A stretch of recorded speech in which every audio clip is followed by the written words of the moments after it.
Welcome to Talk Around Riyadh, the Wheel of Time showcast. I am your host, Joe Perry, here with my co-hosts, Jen Isgro, Tom Kakoza, and very special co-host, Brendan Johnston.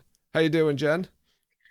I am good. I know I've been talking about cheerleading a lot recently, but tomorrow is the last cheer competition of the season. It's a state competition. I don't think any of your previous cheerleading conversation ever made it onto a podcast. So. Oh, it didn't. Okay, well, just for you guys then. It was only before.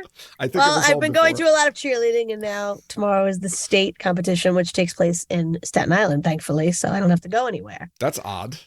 Yeah, I think it's because most. I don't think it's not state. They call it states, but I think it's like city, but they call it state. I'm confused. It's my first year. Oh, well, report back. They call it states, but it's only like Bronx teams and Staten Island teams. I don't know. Because it's still CYO. Maybe there's no CYO. Oh, team. yeah. That's why. Oh, okay. It's not really states. It's CYO. If there was a CYO anywhere else in the state, they would be allowed to participate. They would be allowed to come, yes. But Catholic youths outside of New York City. There's no Catholic youths, no. That's of course only if you subscribe to the idea that there's more of New York State than the city and Westchester. As I've said before, everything north of Westchester is Canada. In Jen's case, Staten Island and the Bronx. Yeah, this is like the World Series. Saying you won the World Series. The World Series of This is the state competition, New York State competition. It's like winning the Subway Series and saying you won the World Series. Yes, exactly. No, I'm saying saying the World Series because it's not the world. Get it? I know what you're saying. I'm yes-ending, Jen. Oh, sorry. I forgot Tom. I forgot this was a no but podcast. How are you doing, Tom? I'm doing well, Joe. So I had a quick a few weeks ago, I mentioned that a colleague of ours passed away. It was very sad, and it was very sad. So that was 2 weeks ago, roughly. His wake was today. So here's a piece of advice, as morbid as it may be.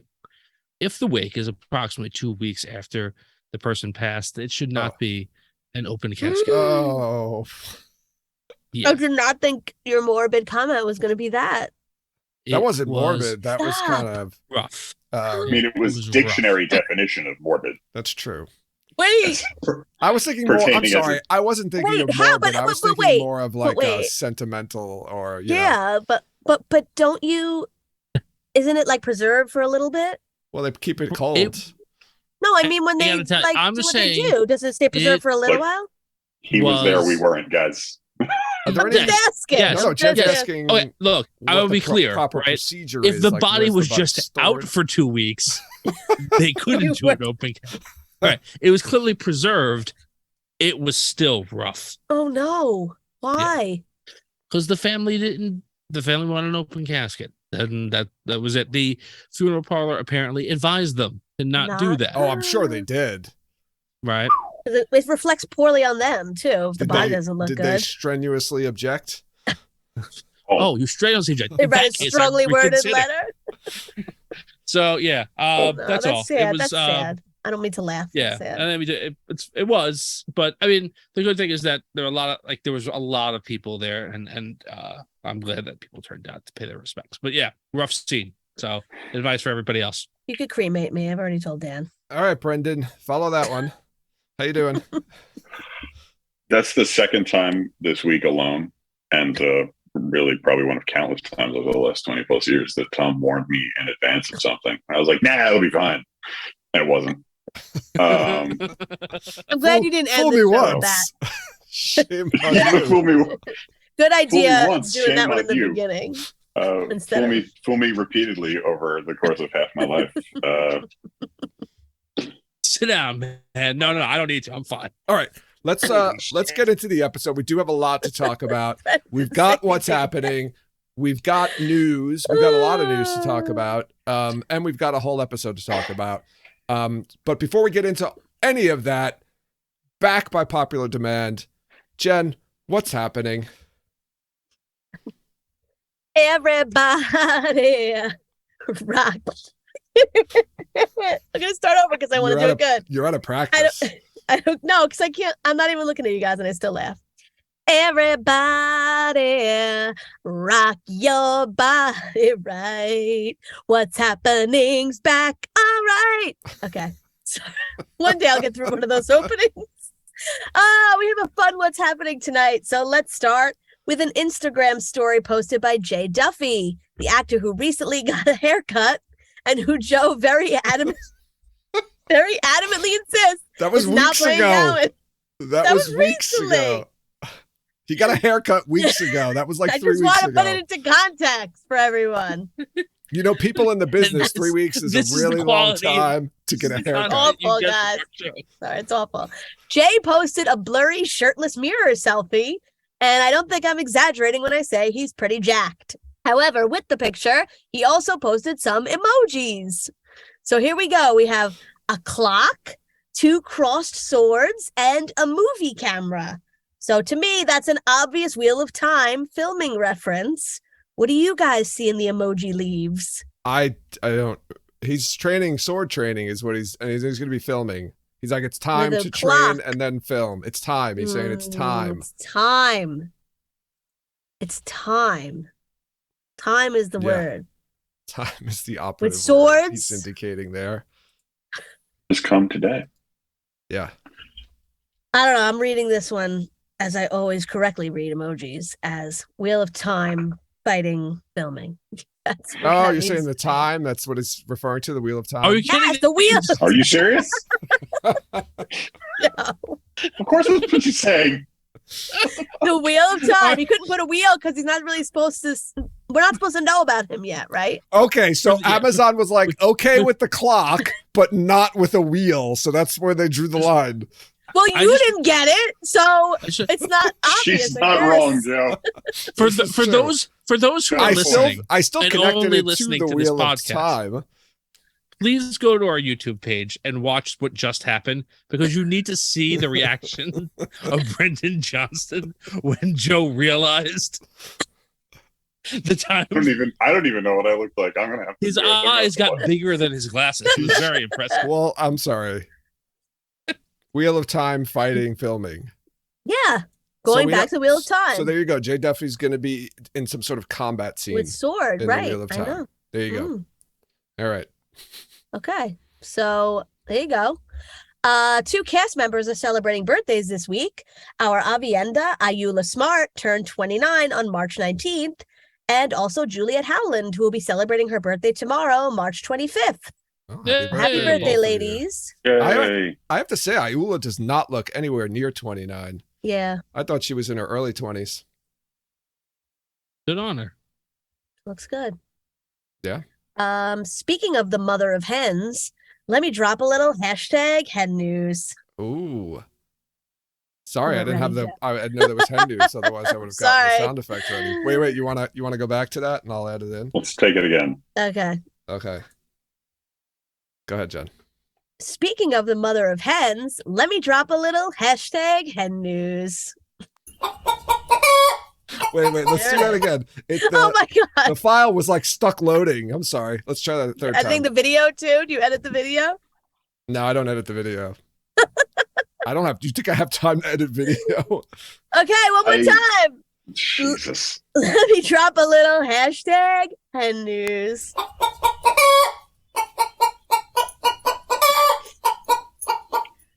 I have. Get out of here, chicken. That's enough. I have 2 posts, one from a week ago and one from today. So here we go. Juliet writes, at home with the girls this week. Pollyanna enjoyed some Andy love. She adores him whilst working that camera. What a face. Avi Hen and Nevi Chicken were and are in fine form.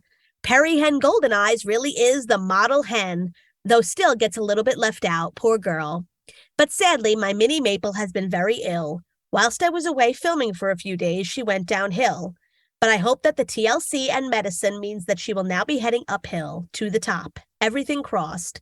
Hashtag rescue hens are the best hens. This accompanies some more great shots of the hens. I'm very disappointed to hear that they haven't yet fully accepted Perry Hen. Hasn't she been through enough? Yeah. Also, the Maple story does have a happy ending because Juliet posted on Instagram just today, "My mini Maple is so much better. Phew." With a picture of herself holding Maple, who looks great. So all the hens are happy and healthy. We can breathe a sigh of relief until next time. Yeah, it's been a while since we've heard from the hens. I wonder why. Juliet was probably away, I'm guessing, right? Yeah, I assume doing something else, but maybe Well, she said she was filming She something. says in the post she was off filming something. Yeah. Oh, I missed Maybe that we'll part. be seeing her I got filming distracted something else soon. by this GIF that Hedsky put in the chat. It's just the chicken. Oh my god. Yes, it was distracting. I'm sorry. Okay. Well, I'm good for now. Back to you, Joe. Oh, back to me already. That's exciting.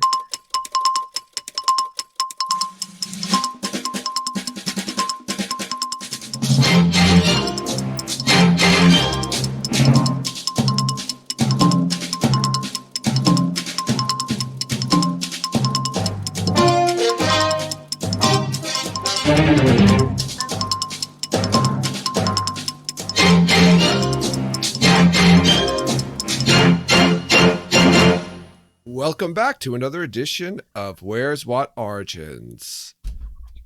I'm going to just get right into it. Jen, have you got any news for us about What Origins? No, I have literally no news. I have nothing. Brendan, have you seen anything? Heard anything? Smelled anything? No. Tom, have you felt anything?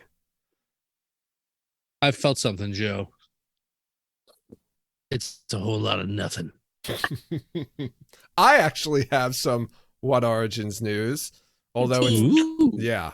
Get ready for it, people. I've got some news about What Origins, and here's what it is.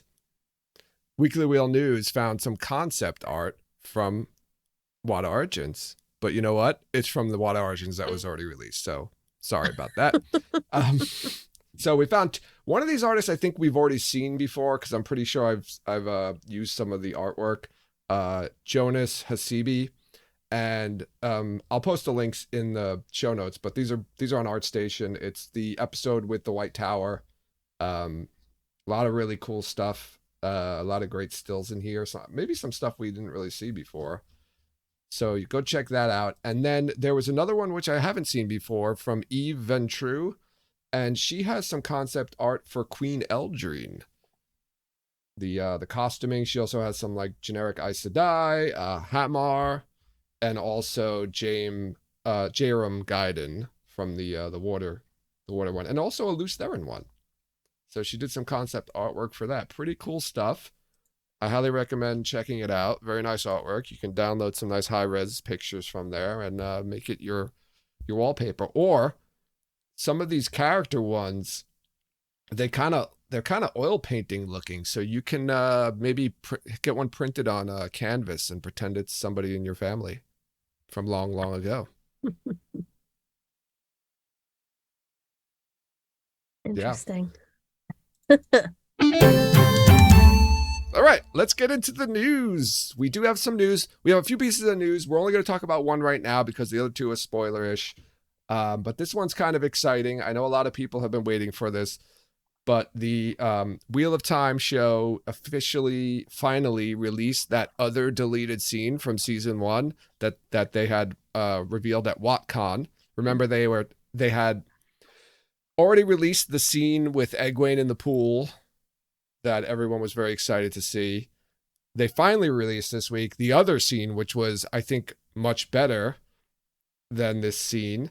And that is the extended scene of Egwene and Tam Althor's conversation early on. I think it's the night after Rand and Egwene sleep together. You know, that first night on the episode. It's the night after when she asks about where Rand is. Brendan, this is the first time you're seeing this. What are your thoughts on this scene? Did you like it? Yeah, I liked it, but I do get why they cut it. As we've discussed at length on various occasions, that first episode is really cut to within an inch of its life to get everything in that they had to get in, and this was it's a good scene, but it's kind of, the polite term is deliberately paced, and it goes on for like 2 minutes. Also, I think the actor whose name escapes me, who plays Tam, well, he's very good. He's of course best known for playing a much different kind of father figure in Game of Thrones, and something he says to Egwene, while he means it well, like he talks about how like she has Rand's heart and Rand's all he has. While he obviously means it well and he cares about Egwene, if this is the first time you're seeing that guy and all you know about is his Game of Thrones character, that could seem like a threat. Get out of here. I'm not saying that's how I'm not saying that's how it's meant, but Jen, seeing it again, any different thoughts than last time? I don't remember what my thoughts were originally. I don't remember which one I said I liked better. But I like it. I definitely think it gives his character even a little bit more, even though he has that scene back at the cabin. It gives him a little bit more. It brings up a little bit more about Rand's mom.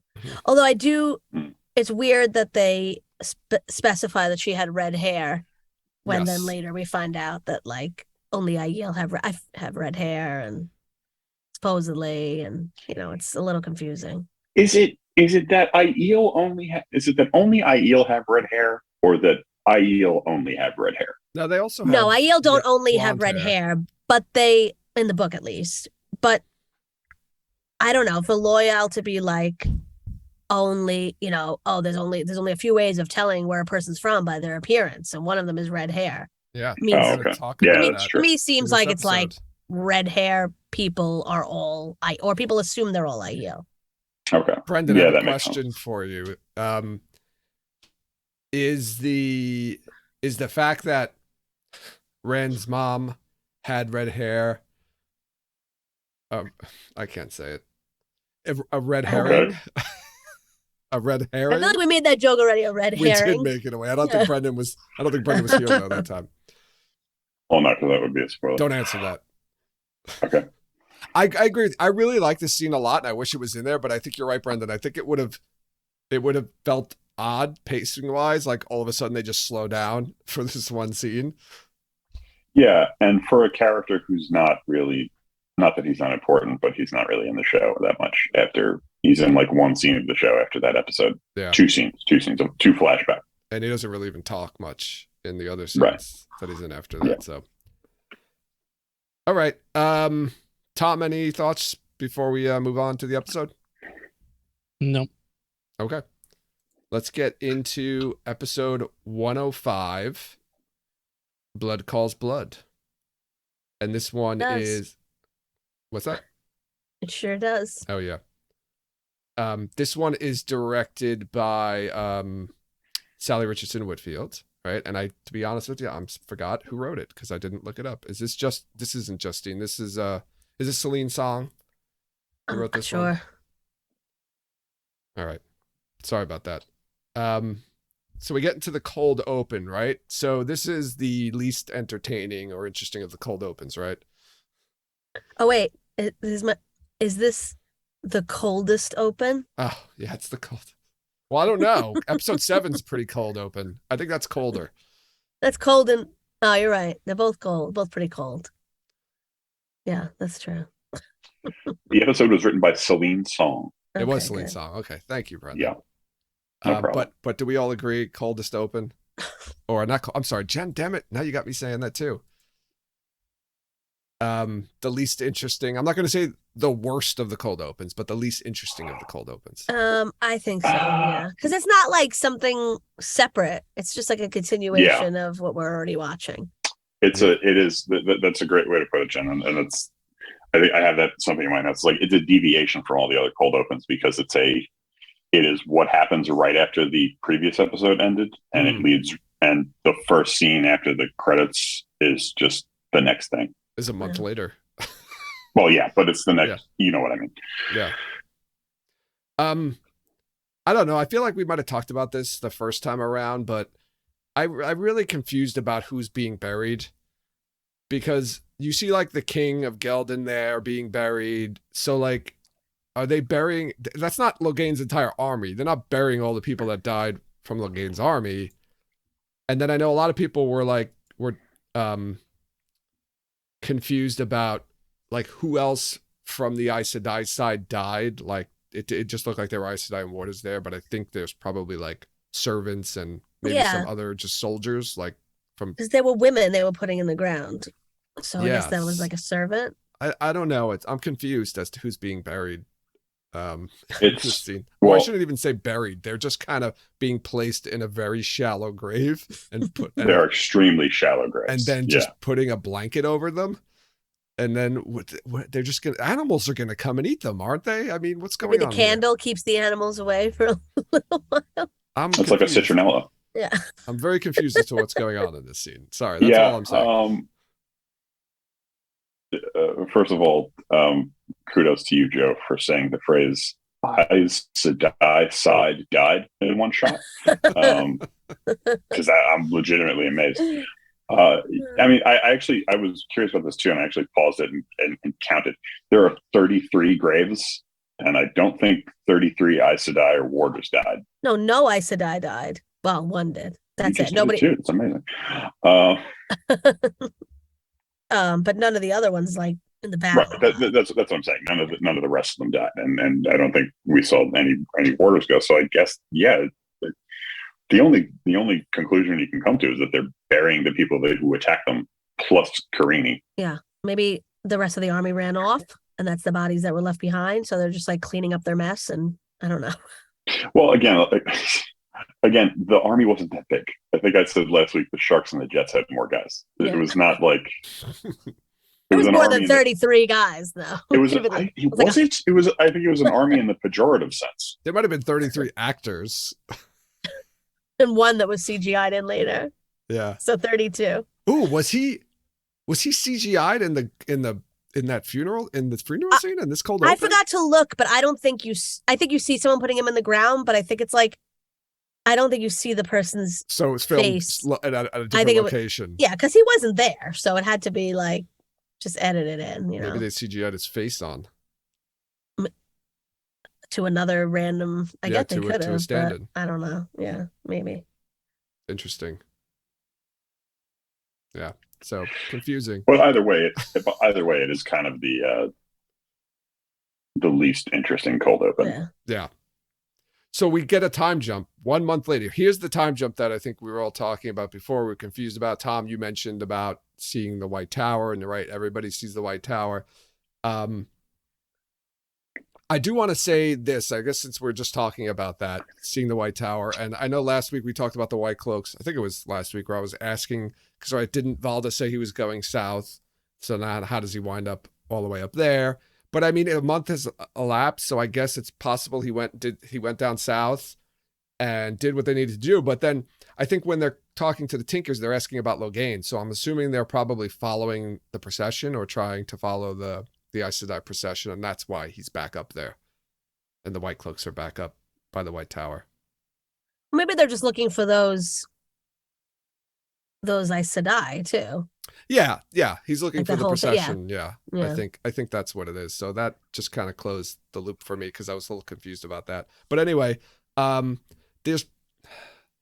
don't want to say it. We've kind of broken from the 3 distinct storylines now, and we've kind of gotten location. We still got Pegwayne going on, but everybody else is kind of lumped together now in one area. So I guess we can talk about.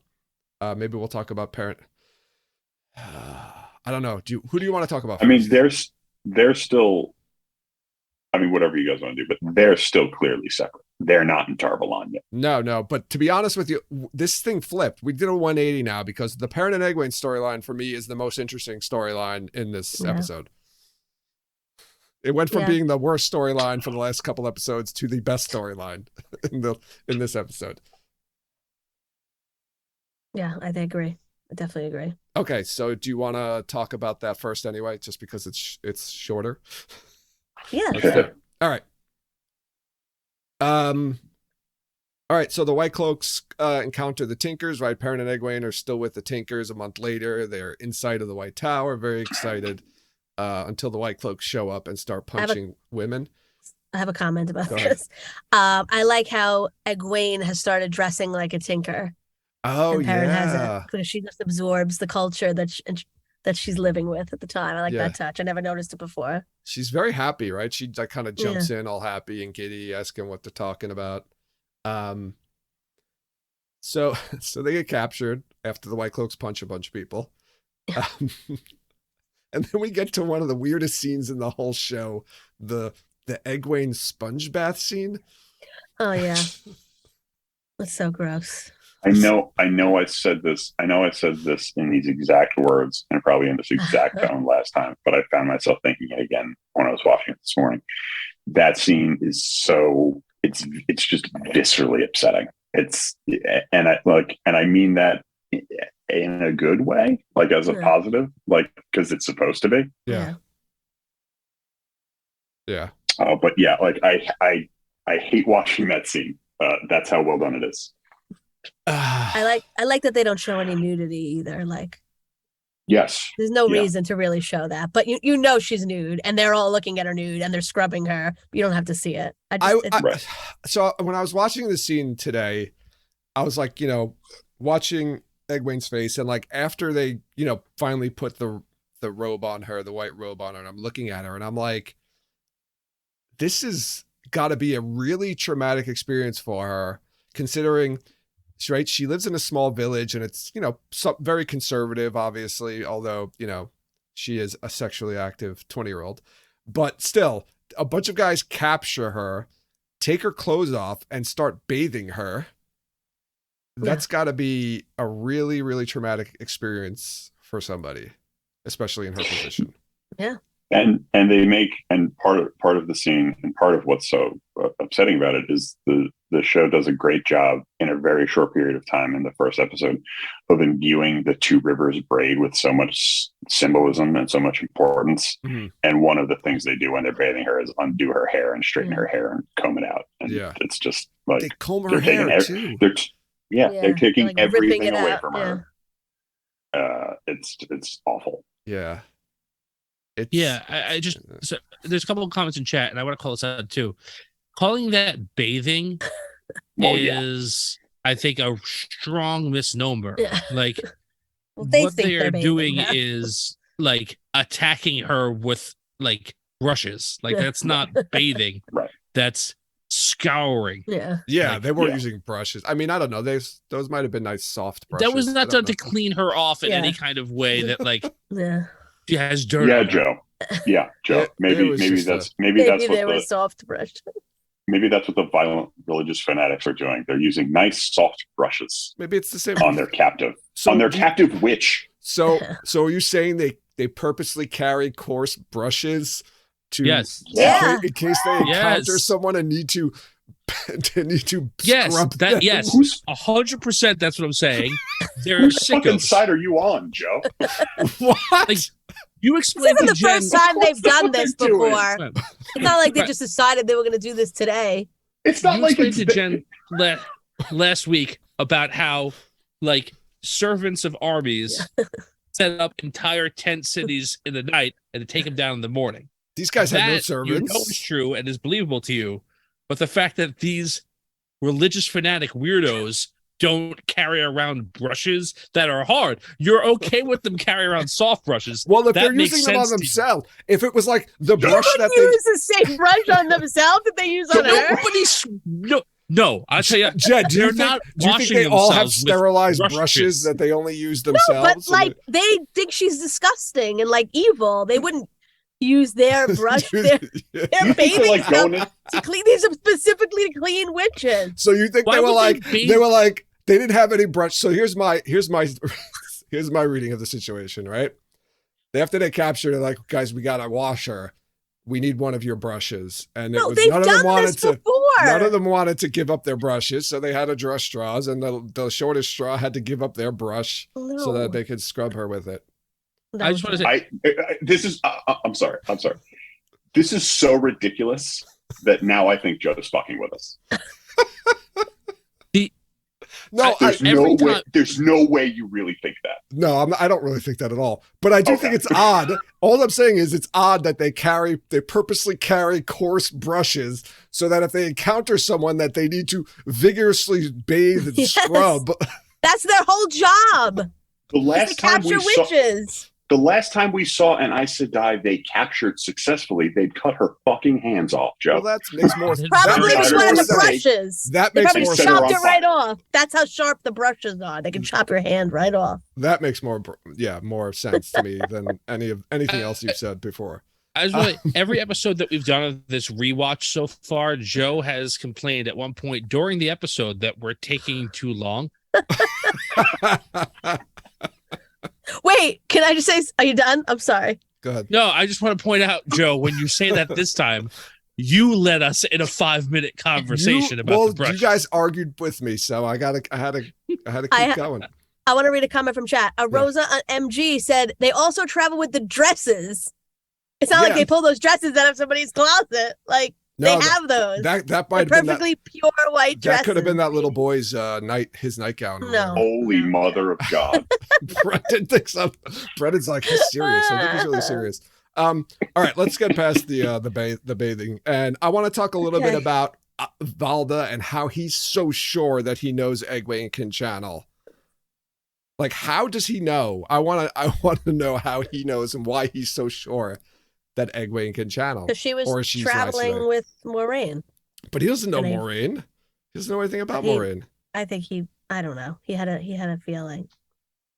I feel like. But also, what was his plan gonna be? Like, if she was a real Aes Sedai, couldn't she just channel and like burn the tent to the ground and kill him? He said that already. He said if you were real Aes Sedai, you would have probably already killed me or something, right? He says that in the very beginning.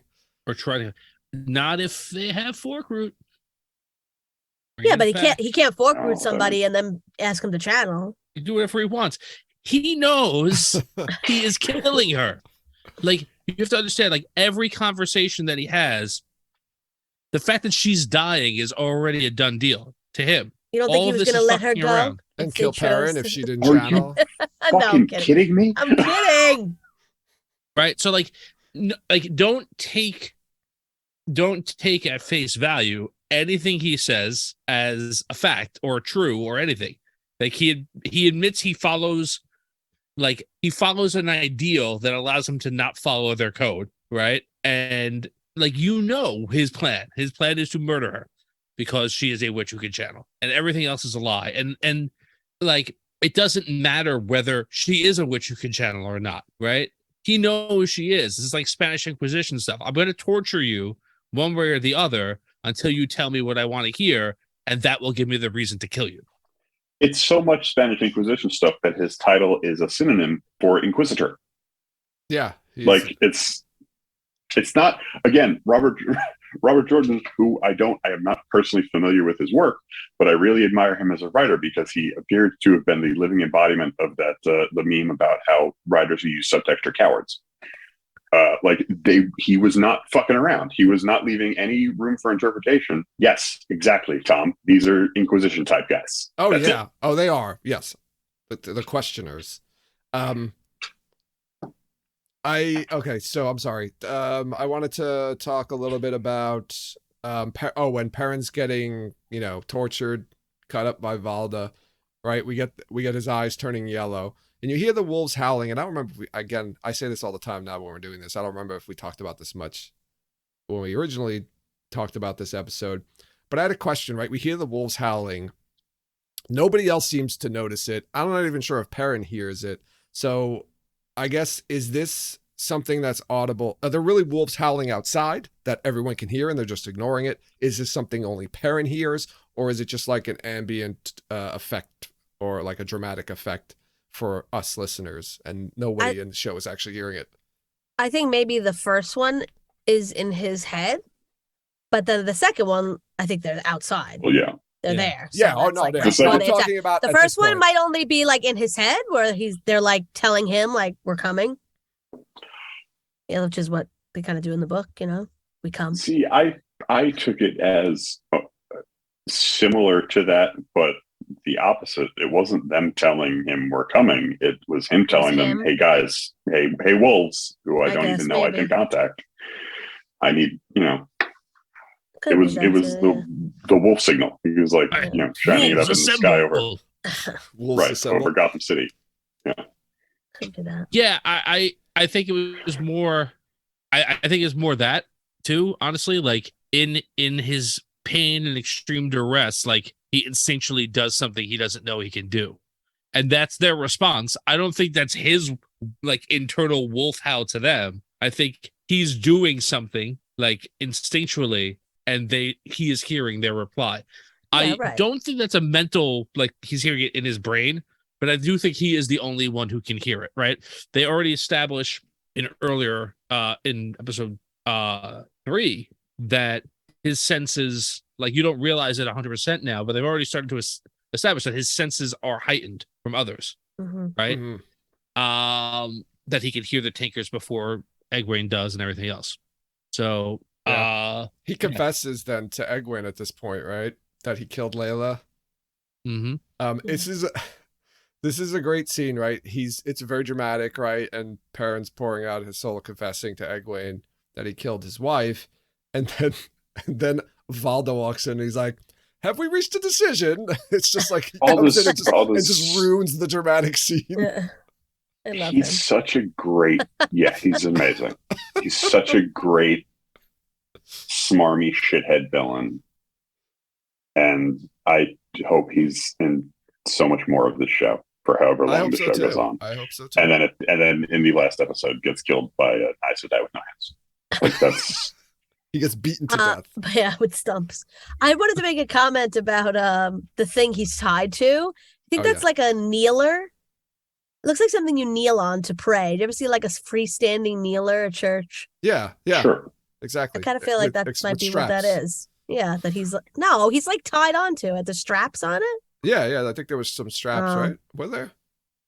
I don't know. I thought he was like tied over the front. I guess he must be. I think he's tied over the front with ropes because that's she burns a rope. She burns the ropes. Yeah. I don't know. I just thought that was like maybe all he uses to pray, and then he just ties people to it to torture them. Like I don't know. Do people kneel and pray in this world? I don't think so. I don't know. I never heard anyone kneel. They could. I never saw. Kneel and pray to the dark one. That's the kind of person that would they kneel and pray at funerals twice. Yeah, that's true. True. And there's a lot of people dying with white cloaks around. So Egwene channels when she finds out when he starts getting ready to kill. It's hilarious. I love it. Wouldn't, even though it was a little bit of fire, shouldn't it have left some sort of mark on his shirt? Now that I'm watching it again, I don't think it was meant. She probably just like disintegrated it. I don't think it was. That was like totally a distraction. The first time I saw it, I thought she did that and then it didn't work. Wouldn't it be more work though to send a little fire to him and then stop it right before it hits him, as opposed to just sending the fire at him and let it go while she. The fire definitely hits him. Yeah. No, it hits him, but the question of wouldn't it leave a mark on his shirt? Like the scene answers itself. That's how little fire it was. That's how weak a little fireball she chucked at him. That it just dissipated and was nothing. Okay. I guess I'll buy that. I would have figured you would have saw a little brown, something, a little bit of a mark on the shirt, but I'll take that. I think about it this way, and this is an interesting kind of metaphysical kind of construct. What is that fire burning? Because if it's not hot enough to burn his clothes, there's no ash from the fire. Nothing is on fire. There's just fire, right? Yeah. So if I threw a match at you, it would leave a mark from the match head hitting you, not from the match burning your clothes. The match head's not hot enough. It was a lot bigger than a match, though. No, I understand, but it's the temperature is what I'm talking about. If the temperature's not that hot, it's not going to singe his clothes. Yeah. And there's nothing that it's actually burning that would leave a stain. Yeah, I agree. I'll take that. I'll buy that explanation. It's a very weak flame, and it's not hot enough to leave a mark. It's not hot. Fire. I thought maybe the White Cloak's clothes have flame retardant. Who knows? they're around fire a lot, burning people and things like that. Maybe they got special clothing. Who knows? I'm gonna let you have this one. You're right. Maybe they are flame retardant clothing. Not worth getting into. It's not worth spending another 10 minutes talking about. So we get the wolf attack, right? Perrin wolfs out. Egwene burns his bonds. He breaks out. We get the what does Valda say? Light help me or something? Light protect me. Light what protect are me. you? That's one of the things I absolutely love so much about Valda is like he's like totally in control. He knows exactly what's going on. He's taunting and fucking with Egwene the whole time. And the very second a man threatens him, he's like, "Oh God! Oh no! Like he immediately goes to pieces. And it stabs him. Yeah, I love how it's like you think she can't channel very much, so she lets Perrin go so he can attack him, but then she ends up attacking him anyway. It's like a double distraction, kind of. Yeah, like he's looking at her, she's the Aes Sedai, she frees him, all he does is stand up, and then she stabs him. Yeah, I don't think Perrin didn't even need to do anything. Yeah, I don't think she was... she probably figured that she'd free Perrin, and then Perrin would take care of it. And then she just saw an opportunity. Perrin just stood there, and I don't know, is this him struggling with violence since he was with the Tinkers now, so he didn't... Or was he just confused about what was going on because his eyes were glowing and there were wolves outside? I imagine there's a little bit of like, holy shit, I can hear what those guys are saying. Oh, those guys are wolves. What the fuck, bro? Yeah, it happened fast too. It wasn't like he was standing there for 10 minutes. The impression that I got was more along the lines of about he was savoring what he was about to do to this guy. Oh. And then when he got stabbed, he like kind of snapped at him and said, "Let's get out of here." Like I didn't get a sense that he was struggling with the violence he was about to inflict. I think he was like, "You were gonna fucking get it." And then, he was hulking out. Like he was. But that's something else. And I've been very hard for the last 2 weeks on the Egwene stuff. But that's something I particularly liked about this whole bit is that these two, and I mean this in a good way. They have no strategy. They have no plan. Mm-hmm. Like they don't even. Like even when they're alone, they don't talk about like, "Hey, how are we going to get out of this?" Yeah. They talk about other stuff, and then they almost by accident escape.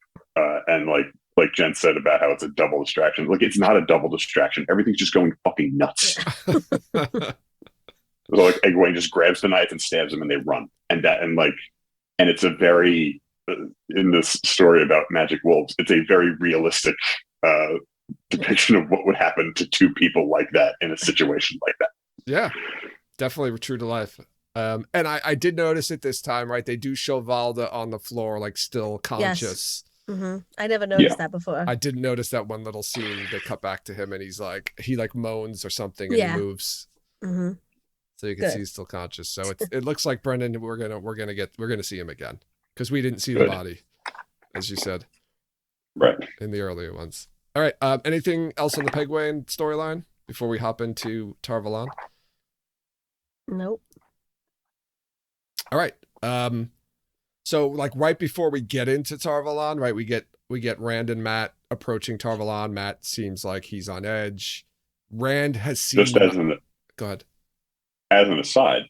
Yeah. Turns out all roads did lead there. Yes. Everyone's. I mean, that's where everybody ended up. Well, they were going there, though. Yeah, that is how roads work. How roads work. Rand sees he sees the mountain, the volcano, and he's seen that before. But rewatching the show, I was keeping an eye out, and he hasn't seen that before in any of the scenes that we've seen in the show so far. So I don't know if that's supposed to throw a hint at the viewers that he might have had another dream. Is that what you guys think that's going on? Is he dreamt about it? The fifth on that one.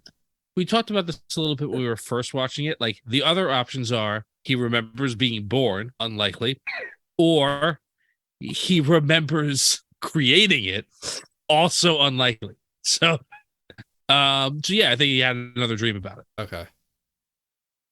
I mean, if he remembered being born, he would remember all the other things he clearly doesn't remember. So we can rule that out. Yes.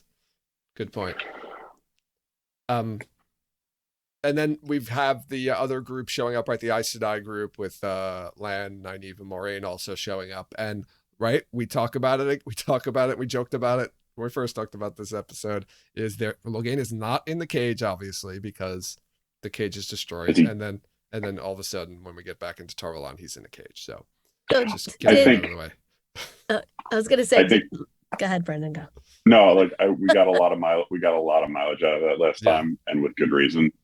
But I think watching it again, like that's just what cages look like in this world. That's it. Like that's what cages look like. They just got another one.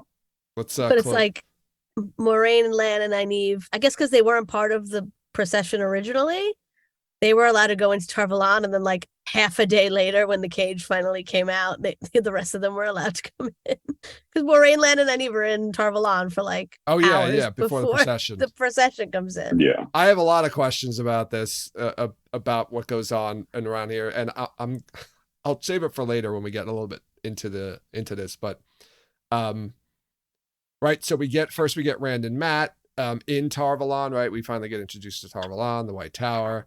We get 2 Fane appearances. I think, is there 2 or there might be 3? I don't remember. There's 2 definitely that we see. Rand doesn't want to go right to the White Tower. He says we should clean up first, that the White Tower won't let them in looking like that. So this made me think, is this a callback to Nynaeve's story about the wisdom? And does Rand know about that story? That's why he was like, I got to look nice because they might turn me away, like the wisdom. Maybe he could have possibly heard her mentioning it. I don't think that's why, though, he's saying any of that. I think he's like, I can't let Matt get to the White Tower because they're going to gentle him or me. Mm-hmm. Yeah, I think chill out here, try and intercept our friends or something. Yeah, sorry, Brendan. Yeah, I mean, no, I 100% agree. Like Matt is tap dancing because he does not. Rather, Rand is tap dancing because he does not want to bring Matt to the White Tower yet or ever. But as to the question of, has Nynaeve told that story before, and does Rand know that story? I would bet anything that Nynaeve tells that story a lot. Yes, so I think so too. Yeah, I thought that was I thought it was a callback to that story. So, Matt's getting bad. Maybe that's where Matt. God damn it, Brendan. Maybe that's where Rand gets the idea to tell Matt, no, we have to get cleaned up. Yeah. But that's not why. Yeah. No, that makes sense. Neither of them get cleaned up. No, neither of them get cleaned up. Well, no. There's a lot of that going on around here. Looked at his jacket and said, it's like Fonzie combing his hair in the mirror. There's no need. He just kind of brushed it off like this. He was still dirty when Nynaeve came in. That's after he went to the library. Like, take a shower. Use one of those really uncomfortable all throughout this episode. No. I'm going to bring this up about people's appearances. They used all the on-screen cleaning budget on those brushes. No more water. No, it was they used it all on the Nynaeve mass heal, mass clean. Yeah. In the end of the last episode. Mass tailoring. Mass clean wounds. Mass dry clean. I mean, that could come in handy. You don't know.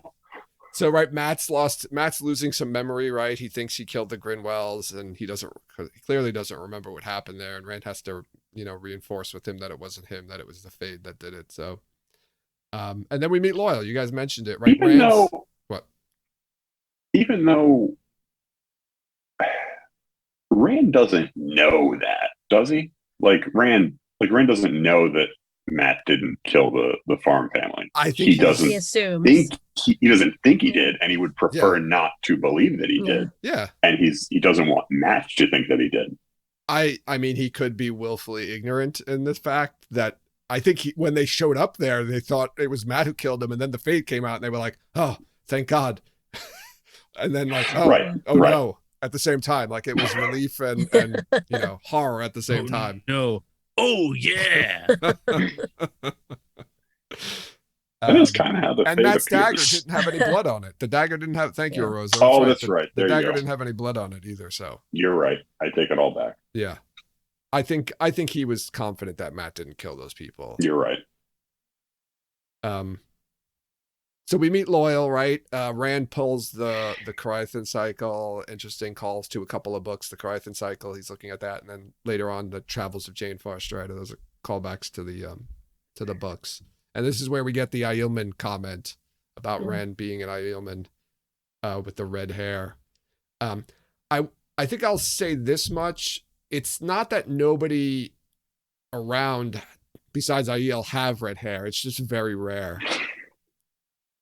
And especially if he's supposed to be from the Two Rivers where nobody has red hair. And his mom, Carrie Althor, she's not native from the Two Rivers. Yeah. So even though his mom, or the woman he thinks his mom had red hair, she's not from the Two Rivers. I mean, it was his mom. It just wasn't his birth mom. And there's other, and I don't know if they're gonna do this in the show or not, but Aielmen are also usually very tall, and Rand's also very tall. Rand's pretty tall. What?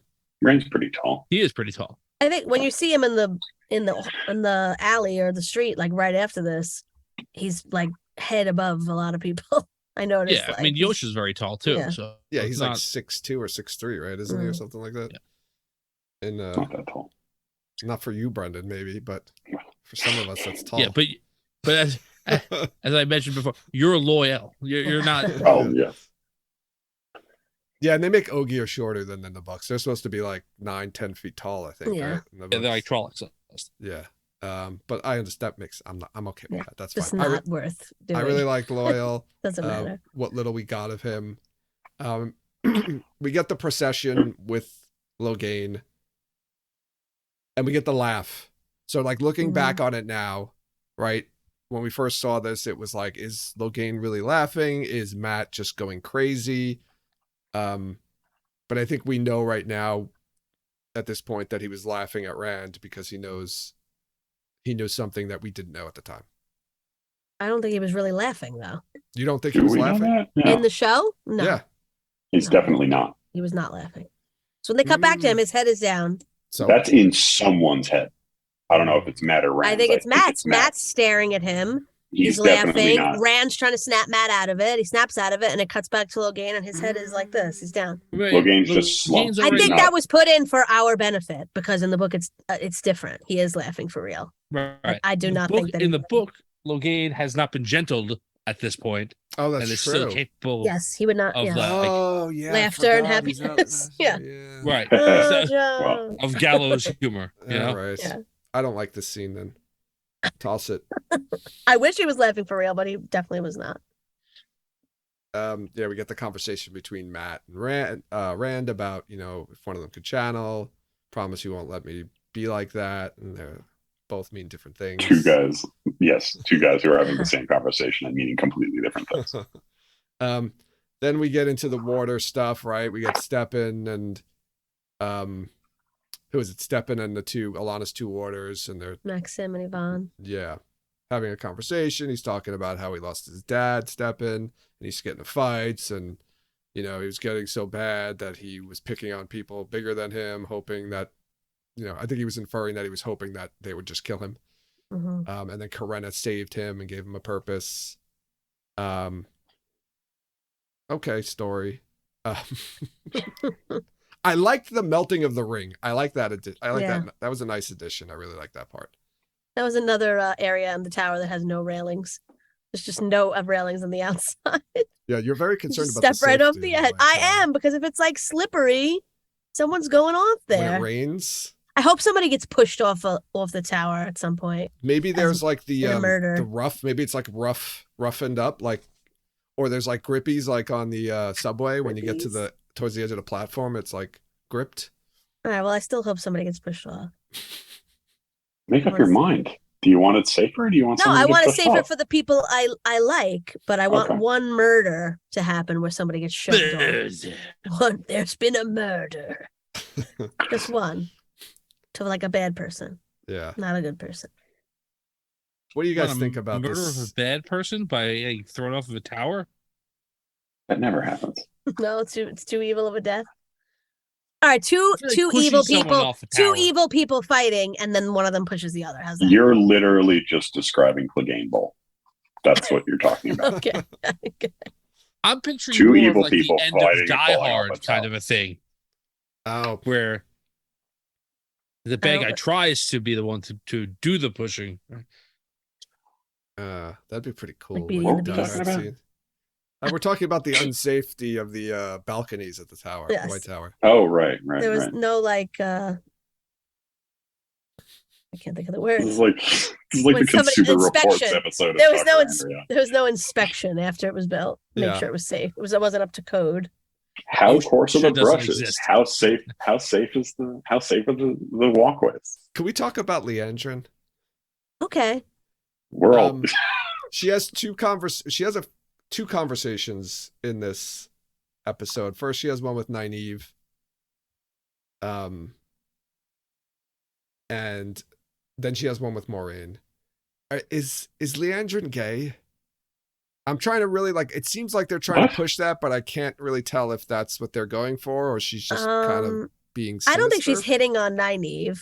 And I don't think she's hitting on Moraine either, but I think yes. I don't think she's hitting on Nynaeve, but she talks about, there's the whole comment about hating men.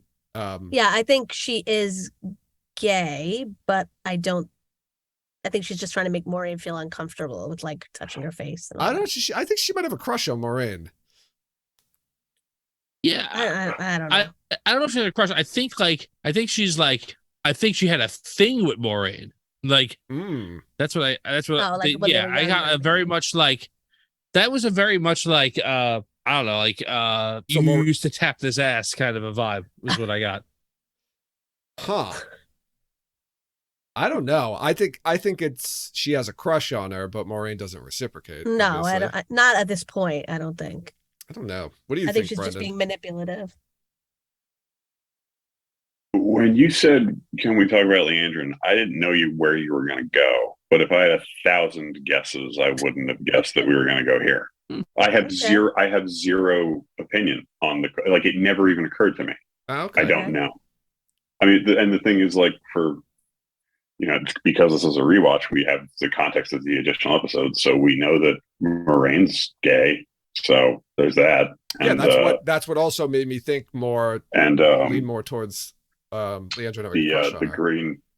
The green one whose name escapes me. Alana. Survived. Alana seems pretty open. So the only thing I would say. So from that perspective, it kind of seems like they're all gay. I don't think Alana. I think Alana. Everyone's gay. Sometimes. I feel like Alana would. Yeah. My father's gay. I mean, like Alana would just do whatever, but I don't think that makes her gay. I feel like she's just like a sexual being. That makes her. I guess it's bi. I don't know. Yeah, I guess so. I don't think we should be talking about this. People should be talking about I was just asking if you think Leandrin's gay. That's all I was, because I was getting that vibe watching it again on this one, and I thought she had a crush. I was getting a crush on Moraine, kind of. I don't remember if it's. I think it's the next episode where Moraine implies that she has a secret about a man that Leandrin meets with in secret. Yeah. So I don't. Yeah. And again, I'm completely thrown off here. I did not think this is where the topic was going to go. So I don't. Again, I don't have I'm not putting my foot down one way or the other. I'm just trying to catch up. Yeah. I don't know. I'm going to keep an eye out for this one because I think it's possible that Leandrin's gay, and she might have had a crush. It might come out that she has a crush on Moraine. I would say just I'm gonna throw this in. I don't know if Leandrin thinks about relationships in that way. I think the impression I get of Leandrin is that all of her relationships are transactional or manipulative. Like, I don't think that if she has an interest in having sex with anybody, it's not for any kind of purely sexual reason. I think it has something to do with some sort of power transaction. And not to, whatever, but I guess rub it in the face for people who didn't get to watch it. But when we saw the season 2 scene introducing New Matt, there is a lot of sexual tension in that scene as well. But I think all but says it's established here that Matt likes older ladies in season 1. Yeah, sure. But I think the sexual tension is on his end that, more than hers. Yeah, but I do think that's there, and I think that is just a tool that she has in her toolbox of how to deal with people. In her box. But I mean, she all but says that she hates men, right? She talks about, when she's talking about Nynaeve, she mentions about how like men are still, yeah, but I know plenty of channel, but they still run a large portion of the world. And she talks about little girls, right? Men not believing, and I forget what exact phrasing she used, but she's clearly referring to something. That doesn't make you a lesbian. Yeah, no, I'm not saying that. I'm saying hate women. What I'm saying is that heterosexual. I'm saying that's contempt for men is it's contradicting to what the scene with Matt that we saw from season 2, which is she's just playing around with him. She's manipulating everybody. Yeah. Every single person she speaks to, she's manipulating. I don't think she's trying to manipulate Moiraine. I do not think she does. Yes, she is. 100%.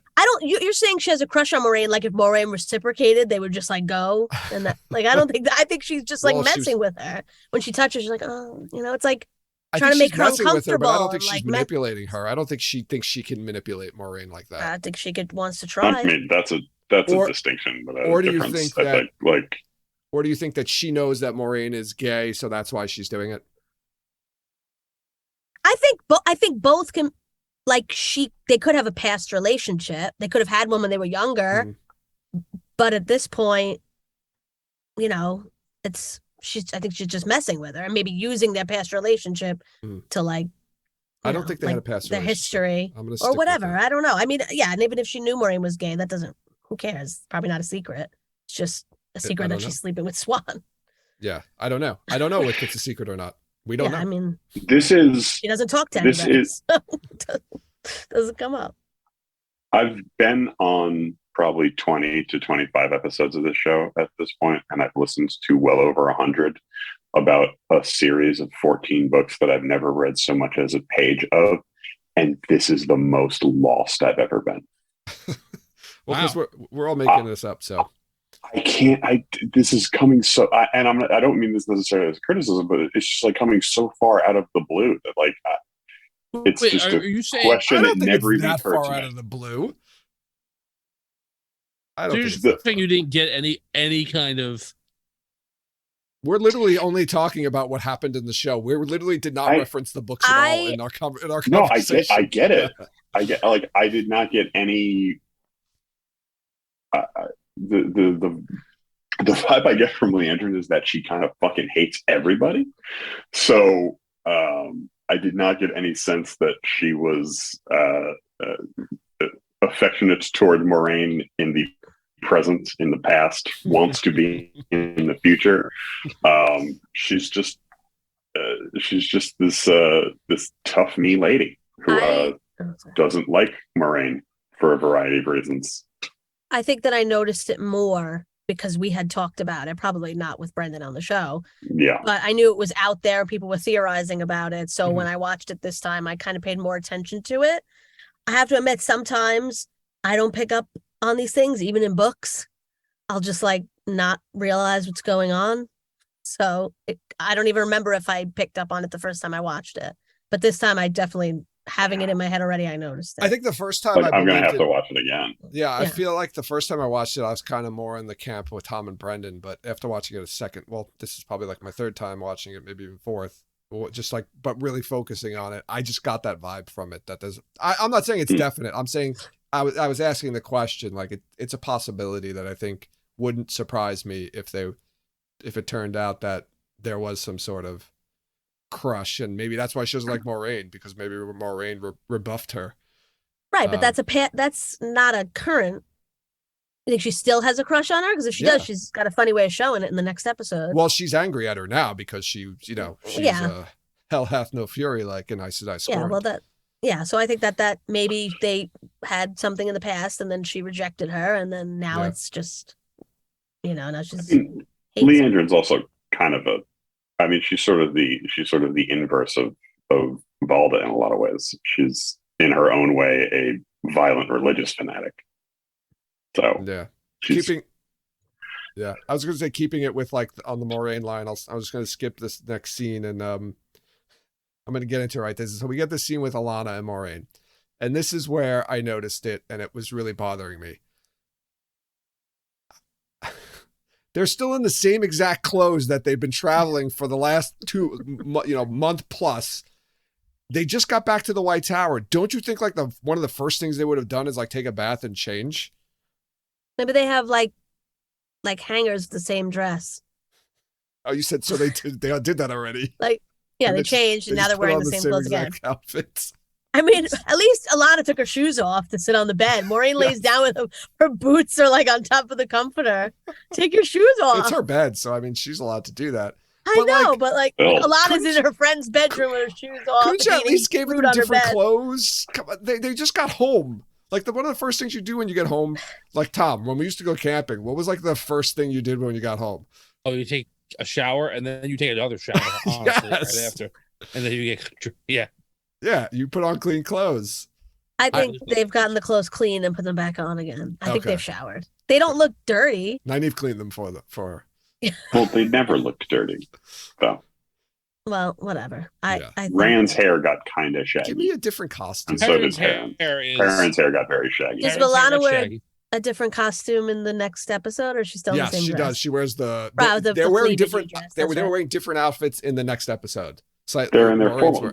Yeah, they're in their formal uniforms. Yes, like on Star Trek when the tunic had a longer hem. I think they've showered. They are in they're in different outfits at the end, right? The end of what? This episode. No, that's what he's talking about when they're like on the bed talking. Well, at the end of the episode, they're all in white. End of this episode. Oh, no, they just throw white over the clothes they're wearing. I don't think they changed to two different outfits. Those are just in like that's shrouds. the next day, so they definitely have to have showered. Yes, it is the next day. That's the next morning. I mean, if we're really looking at the logistics in a realistic quote unquote way, none of them showered. Like they don't have indoor plumbing. They bathed. Did they? Yeah, they have baths. They were in the sauna. They were in the sauna. No, I don't think they bathe every day, but they have baths there. Yeah, and I'm sure while they were traveling, they get a bath in the first episode.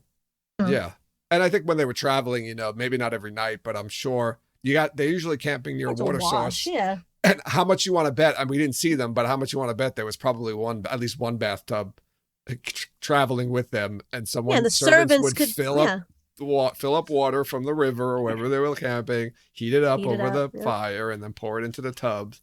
They probably had to rotate. Maybe they took baths together. Who the hell knows? I'm sure Alana and Maxim and Yvonne took a bath together. I'm sure all three of those. I'm sure a lot of the Greens took baths together. That's true. Yeah, if Maureen and Lan are bathing together, I'm sure the rest of them are bathing together. Sure, there's a lot of baths. And Nynaeve's behind a tree, it just cleaning herself with her clothes on. And it bothered me because of that scene with her and with Alana and Maureen. And I'm like, they're like relaxing on the bed. And I'm like, wait a second, they're still wearing the same damn clothes they've been wearing for months. I wish they were in green and blue, like silk pajamas. Yeah, that would having be like cool. A slumber party together. Yeah, that would have been better. And there's this conversation here too, right? Alana says that Leandrin and Swan, the Amyrlin, are like very powerful enemies to have. She warns her. She says that Maureen's the only one powerful enough to challenge Swan. Which I wasn't like power level wise. Well, that's the thing, right? So this is what bothered me because Alana, in the same conversation, uses the word power to mean power as in like force and effect on like powerful like a powerful person, like and then she also uses it to talk about the one power, and she uses powerful twice in both of those things in like 2 back-to-back sentences. And I think it was probably confusing for a lot of people, or just didn't like, I don't know, people probably interpreted it different ways. Yeah, because if you're thinking about it the same way, like, how is she powerful? She hasn't even been here in 2 years. Yeah, she means like in the one power. On one power level. Yeah. Do you think we probably talked about this before, but they purposely put out there that like Swan and Maureen hate each other to like extra throw people off the scent that they're working together? Yeah, I think so. Yes. Yeah. Because I'm not going to tell the spoiler stuff to their history to why that's definitely true. Yeah, no, I know. No, well, it's not spoilers. You're talking about something in the next new spring episode? Stuff from new spring. Oh, all right. I would say Maureen too had power before she came to the tower. Sure, Right? she has more. Yeah, but there are a lot of Aes Sedai who are. I mean, we've got Aes Sedai who are like sisters to kings and stuff like that, and she's a cousin to like she's not even anymore because they're not even in power. The Damage Reds. It's true, but she's still one of the most powerful families in one of the most powerful kingdoms. Yeah. I'm not saying that she's the most politically connected person there, but she is politically connected, right? I don't think that's what she meant. I think she meant the one in the one power. Like, that's what I thought she did too. Yeah, I think that's what she means, which is, I don't know. But that shouldn't matter. The Amerlin seed is like above that. I don't think that matters if somebody's more powerful and. I mean, power, right? Strength of the power is kind of like a hierarchy, and for the Aes Sedai. Over the Amerlin. No, like she's there are saying people that are more powerful than Swan. Yeah, if she wanted to challenge her. Yeah, I don't like this conversation really much, and it shrinks down the White Tower a lot. There's a lot of things that make the White Tower seem small in this episode, which bother me. One is that like Moiraine's like the only one powerful enough to challenge Swan, and like all the people who are like, oh, you got to worry about Leandrin and the Amerlin, and even the actual sets of the White Tower, they use the same like 3 sets like 15 times for like every scene takes place in one of these 3 sets in this episode.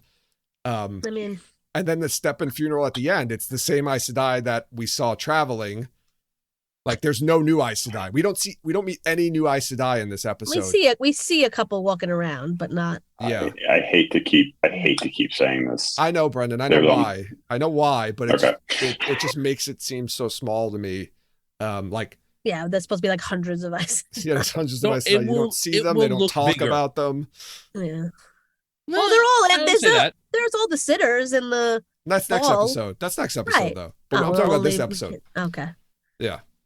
Yeah, it's still a personal. I think as the show progresses, you will get a better sense of how big the tower is, right? Yeah, I'm sure we will. I'm sure we will.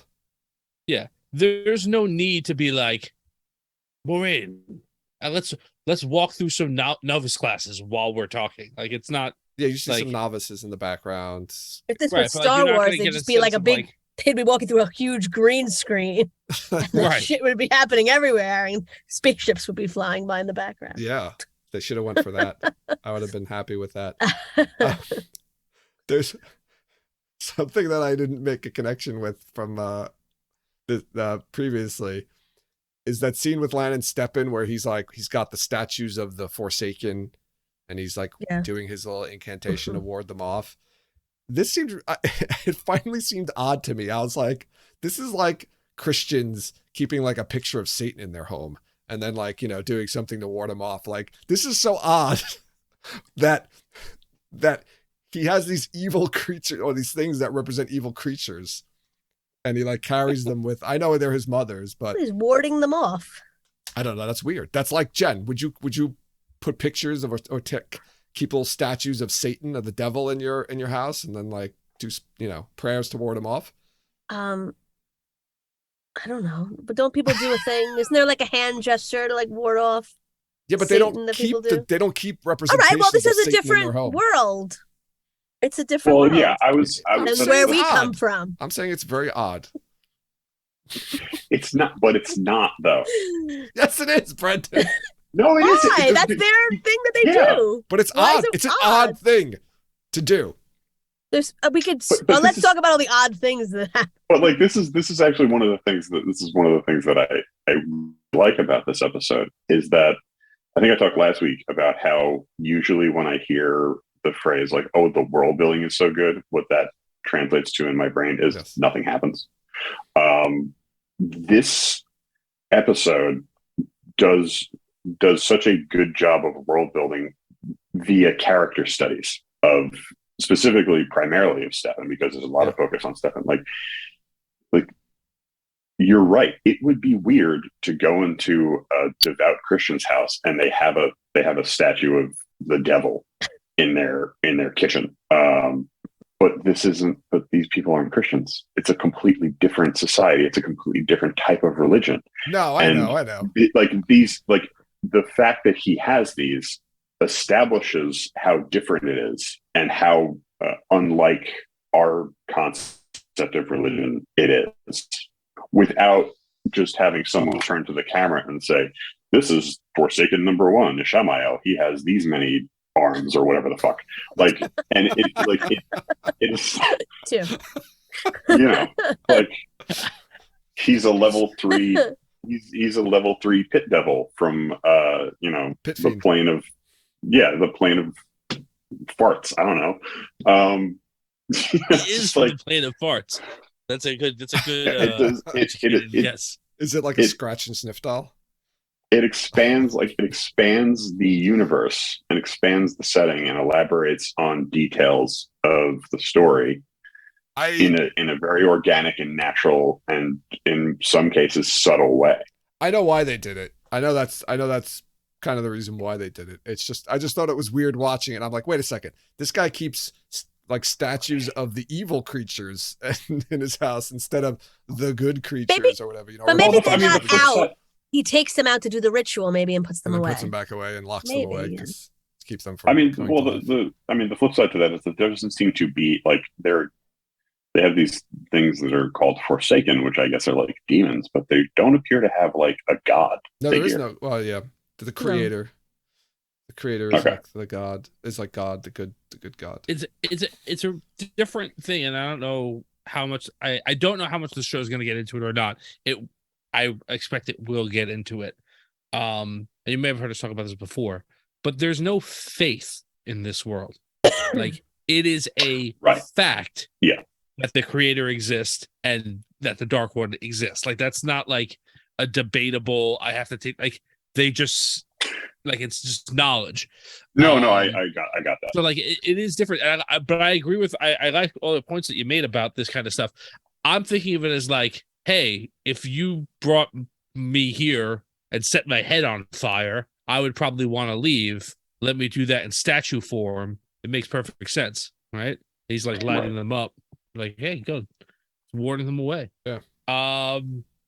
Did you take I know people did this when the show first came out, but you take a gander. You have your on lockdown, which Forsaken are represented in the statues. I wasn't paying attention for this, to be honest. I saw like a buxom woman. Yes. I think I know, and a very short fellow. I believe I know. We saw somebody with a guitar. Right? You do? That's my curiosity. Yeah. Oh, okay. Yeah. And a Ishamael, of course, was pointed out. So. Yeah. I think somebody's got a picture with all of them pointed out. Or they think they we just named the 3 best Forsaken. So. Yeah. There's another Musty question. One, short one, and one with a guitar. Guitario. And I'm going to be brave and ask this question because Brendan's probably going to criticize me again. No, I'm not. So the Lan and Steppen conversation at the end of the episode. This is a stupid question, but I'm going to ask anyway because I want to know your thoughts on it. It seems like it's a foregone conclusion that if Steppen agrees to be bonded by Alana, that he's got to sleep with all of them. Is that what we're getting from the first part of the scene? Like that's part of the deal. I don't think he has to, but I don't think. Yeah, and I'm not going to criticize you because this was very obvious. Like that's what they're talking about. Yeah. No, that's what they're talking about. But is that what he's saying? He's like, well, if the part of the decision of becoming a warder is, well, I have to figure this out because if I do want to become a warder, I'm going to have to sleep with all of them. And that's I mean, it's going to be a part of it, whether he wants to or not. I think that's more like fucking around. Yeah, that's like locker room talk. Like, they all fuck. So if I'm going to get in there, I got to get all in there, right. He seems to be like not thoughtfully, debating it in his mind. I think he already knows what's going to happen, so I don't think it really he's matters. Not really That's debating it in his mind. Yeah. He knows he's not going to have to. It's just like, what can me and Lan talk about until he falls asleep? That is true. Right. He already knows at this point that he's going to kill himself. So I didn't notice too that they in Lan's room. Yes. So there's like a sword missing from like 7 swords on the wall. They were little knives. Yeah, I sword. noticed that too. Swords. They were like whatever, they're little daggers or something. Whatever. But I never know. He looks and sees that one is missing. Is that like symbolic of something? Oh, are those supposed to be the 7 towers that represent the 7 towers of Mount? I don't know because I googled 7 swords, but that's not. It's the 7 towers. Jesus, even I knew that one, guys. What? even I knew that one. It was like 7 Kings or 7 Towers or something. Well, the 7 Towers, but yeah, so it might be that. Do you even listen to this show? No, but there's no 7 swords. I was Googling 7 swords to see if that was I wasn't a thing, clear on whose room they were in anyway. Swords for 7 brothers? I never cared until I saw him look at that thing, and I was like, oh, 7 swords. I thought they were in Steppen's room. I thought Lan went to go hang out with Steppen in his room to keep him company. So no, I think they're in Lan. I think when he noticed the sword was gone, then he ran to look for him. Yeah. Well, he realized he was drugged with the tea. Right. But I think it's kind of silly that he didn't fall over after he killed himself. Yes. Why did I really hate that. It's dramatic, but it's like I'm also going to criticize the stab wound because it looks like he stabbed himself directly in the belly. Like he would have the knife should have been at an angle. Like he shoved it up under his ribcage. Maybe he wanted to take a long time to bleed out. Yeah, I'm sure he did. I'm sure he really wanted to suffer. He wasn't going through enough pain already. I don't know. Yeah. I think that was just like, whatever. That's just the way they set it up. But yeah, how did he not fall over? That was pretty amazing. Just perfectly placed with weight distributed perfectly. I don't know. I mean, this guy, I never gave it much thought, but these guys know how to kill people in a variety of ways. Yeah. Probably including themselves.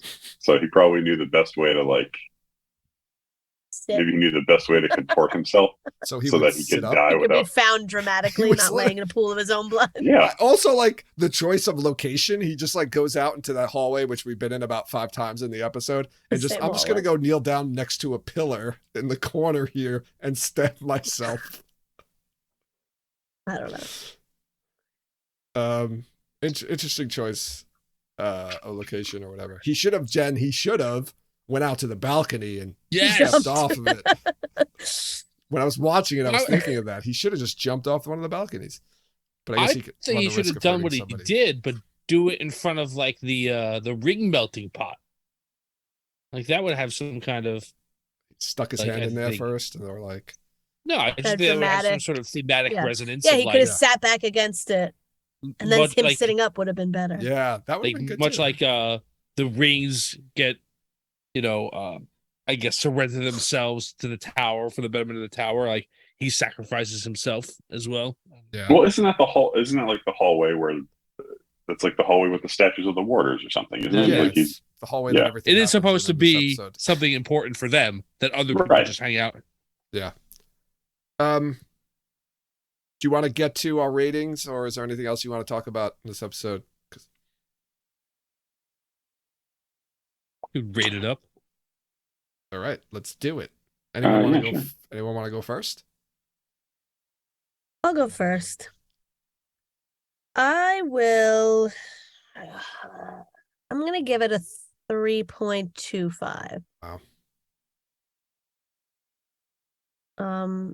I liked it. It wasn't one of my favorites, but I thought it was pretty good. Perrin and Egwene stuff really was like my favorite part of the episode. Oh yeah, agree with you there. But yeah, nothing was like bad. The Steppen stuff was good. It's just like not necessary, even though it is, but it's not. So it's not really necessary. It's not, but I understand why they did it, and it's not bad. I just don't. I wish it would have been something else, I guess. I'm going to give this a 2.5. Oh, this is easily my least favorite episode. All right, you're not changing this again, okay? Far. No, I'm definitely not changing it. I'm definitely not going higher. This is your least favorite episode so far? We didn't talk about 100%. The last scene.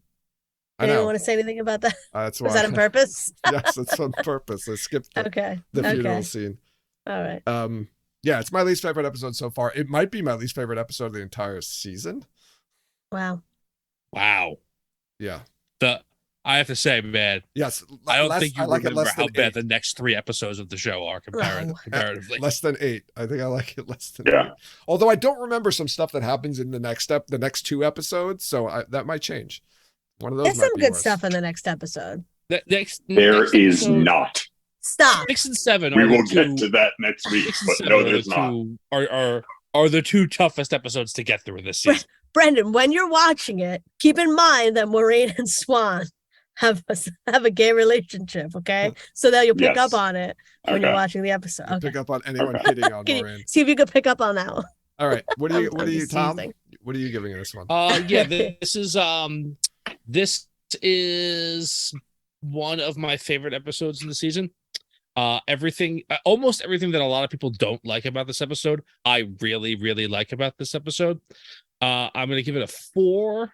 All right. I'm gonna give it a 4. Brendan. This is the best episode of the show. Wow. Yeah. It's not my favorite episode of the show, but this is the best episode of the show for a lot of reasons that we didn't really talk about, because this week in particular, everyone got really focused on like logistics, which is fine, but like rushing.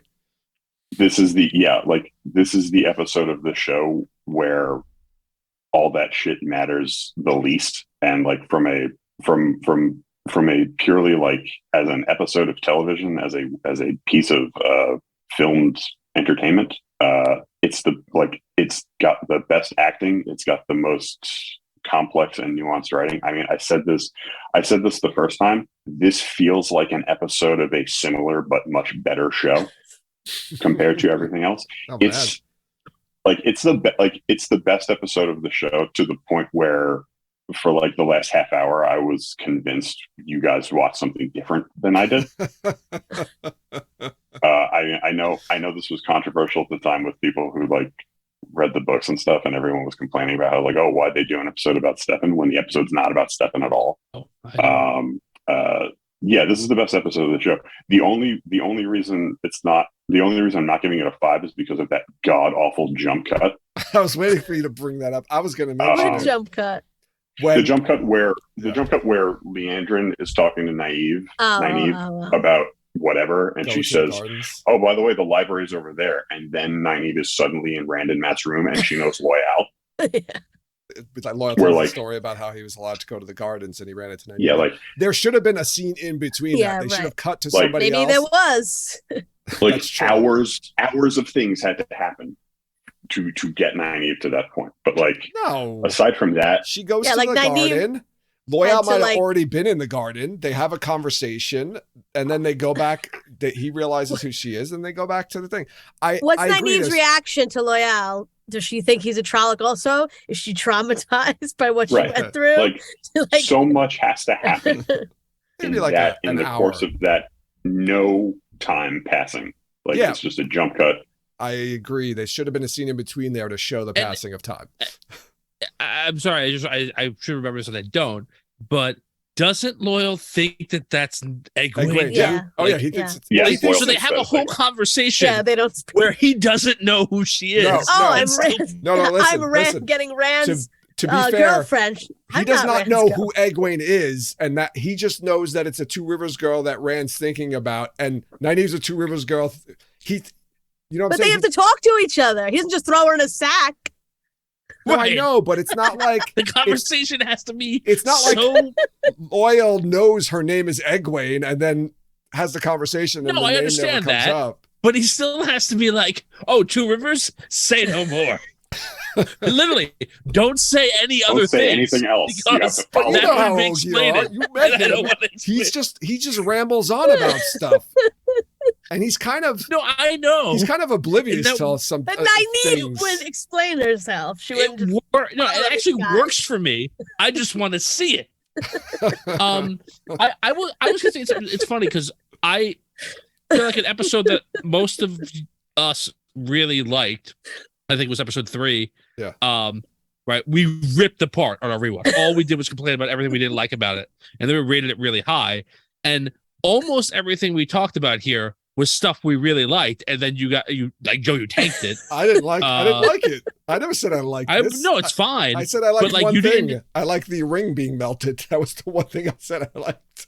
You didn't like the Valda scenes? The Pegway. That's the only part of this episode that I really enjoyed was the Egwene. And if it wasn't for that, this episode, it would have been probably a 2. Or maybe even less. But you don't. But why do you not like the Stepin stuff? Is it because it's not in the book? It's not. It's not just the Stepin stuff that I don't like. It's I talked about before how small the tower feels. That really bothers me in this episode. How like it's so small. It makes this large city that we've seen. It's fucking huge when they show like the scope of it and this giant white tower. and we only see 3 rooms in the White Tower the whole episode. They keep going into the same exact fucking rooms every time, having conversations, and there's nobody else there. It seems like there's nobody in the tower except them and a few novices. That really bothers me. And I understand. I know why, Brendan. I know it's COVID. But no, I wasn't going to say that. I wasn't going to say that. This really wasn't bothers COVID, me. though. There was no. Didn't the COVID break happen after episode 6? Then they had to go back and reshoot the end of episodes. Are you sure? No, 5 and 6 were impacted by COVID. That's why the bat scenes in this are so choppy. No, but I thought they wouldn't have been able to do the tower scene if it was impacted by COVID. I don't remember. I thought they filmed 6. They stopped and then they went back and did 6 and did scenes in 6 over because they had to get rid of him. They were not finished with 5 and 6 when they had their first shutdown. And remember, this is all shot on a set. This whole entire episode, I mean, except for the very beginning and I guess the Perrin and Egwene stuff, but all the White Tower stuff is all sets. So this was all shot in the studio in Prague. Yeah. So they filmed the White Tower. They filmed the tower stuff from episode 6. Like, it wasn't filmed chronologically, so they filmed that stuff earlier. But like, they didn't finish the Matt stuff is like Matt's stuff is choppy because they didn't have time to finish his scenes, even with him in the bed, like moaning about. Yeah. I would have liked to see more Loyal. Like you said, Tom, maybe see that scene with him and Nynaeve. I did like the Leandrin scenes with both Nynaeve and Moraine. Yeah, I feel like this introduces Loyal and nails this introduction scene. It has the Matt Rand dialogue about like what they're going to do for each other, which is like one of the best conversations between 2 characters in the series, right?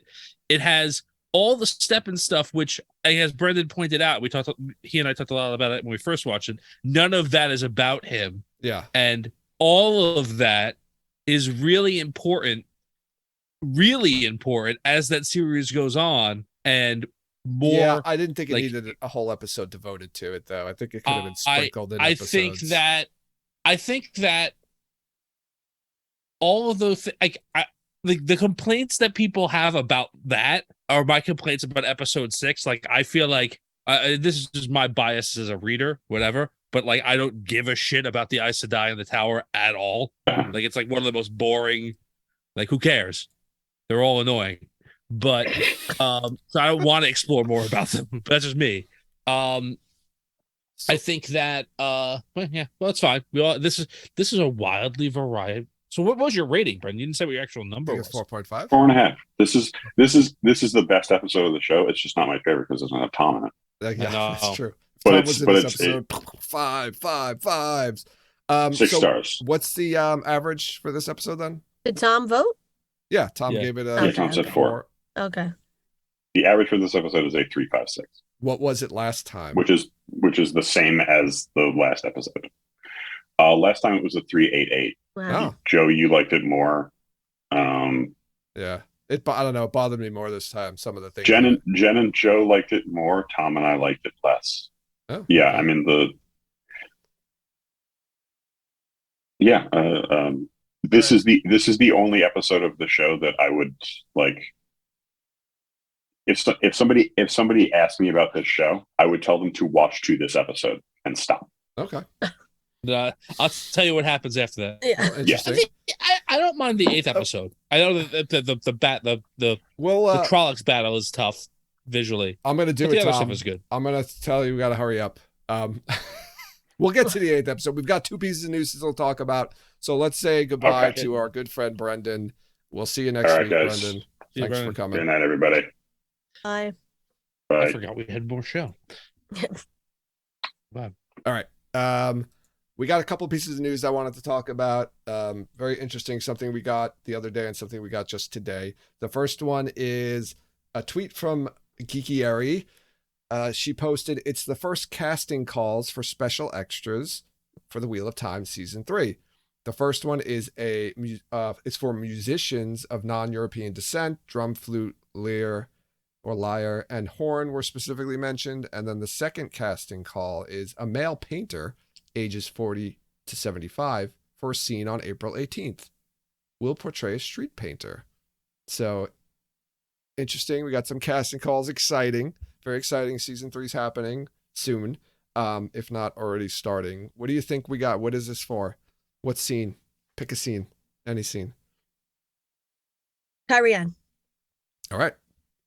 I'm gonna say the girls in Tanchico, and I'm going. Shit! Wait, I forgot about. I'm thinking of season 2. Wait, I want to amend it. Okay. And I'm gonna say this: the street painter is going to be painting Rand in the Sky. Yeah, that's what I think a lot of people were saying. Yeah. Shit. I forgot. I'm still in season 2. See, I can't wrap my head around Falm? season 3. So then you think it's Falmtown? You're still in Falmtown? No, I think they're in Tanchico. Oh, that's right. I'm sorry. He's doing it. Chico. That's early. That's a good one. If they're filming this relatively like block order, episodes 1 and 2 first, they're already in Tanchico. Episode 2 in Tanchico. I think they're in episode. Yeah, by episode 2.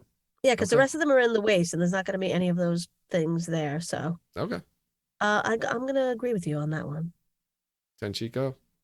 Yeah, let's go with Tanchico. Yeah, I don't know. This could be Falm. If this is early on, it could be them leaving Falm or right before they leave Falm, or it could be. No, it's not Tyr. I was gonna say Tyr, but it's not. I don't think we're getting it. The 2 rivers. Yeah. Exciting stuff, though. We're getting some casting calls coming out, so awesome. And then there's another piece of news that just came out today. What Series reports that actor Rima Te Wiata, remember she was in the in those behind the scenes clips from season 2 that was released. She was identified by, I think, somebody on Twitter or Time. She was, originally we didn't know who she was. But they have confirmed that Rima is playing Sheriam. So congratulations, Jen. Well done. That's one for me. One for you. Mark it. Well done. As soon as I saw it, I was like, I quickly went back to our thing and I was like, oh my God, I got it. Yes. I don't even remember who I said she was. Tom said Anaya,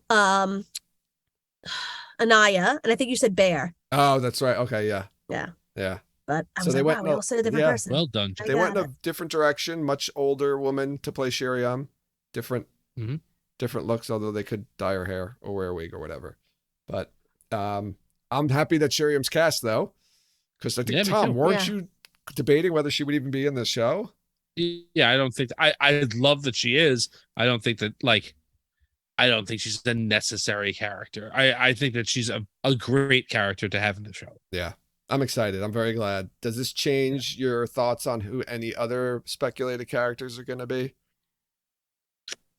No. Like, I don't remember if I don't remember if I said someone else should be Sheriam. So I guess if I did, it would change my thoughts about that person. That means we're probably going to get some good Tower class scenes. We're going to get, this is 100%. I knew we were, but now, some Sheriam study scenes. Although she does have a very Mistress of Novices vibe from her look. All right. I get it. Yeah. I mean, I think they could be any age. They're not going to do the ageless faces. It doesn't seem like. Right. So, I mean, whatever. I guess Sheriam was older.